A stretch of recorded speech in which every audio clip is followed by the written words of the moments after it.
আপনারা যারা নিজরে কট্টর হিন্দু বা কট্টর মুসলমান হইন তারারে হইয়ার আপনারা যদি কোনো সময় অসুস্থ হইন বা আপনার পরিবার পরিজন আত্মীয় স্বজন থাকেন যদি কেউ অসুস্থ হইয়া তান ব্লাডর দরকার পড়ে দয়া করি আপনারা ব্লাড ব্যাংক থাকেন ব্লাড নিবা না।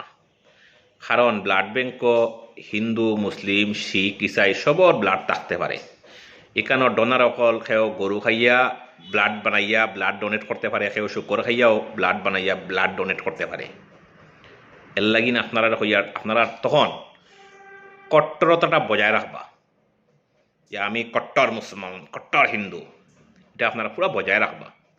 আপনারা ব্লাড ব্যাংক থাকেন ব্লাড নিবা না।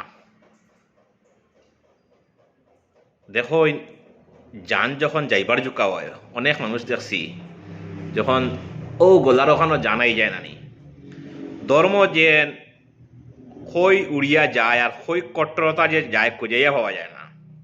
একবার চিন্তা করবা আমার কথাটা। ধন্যবাদ।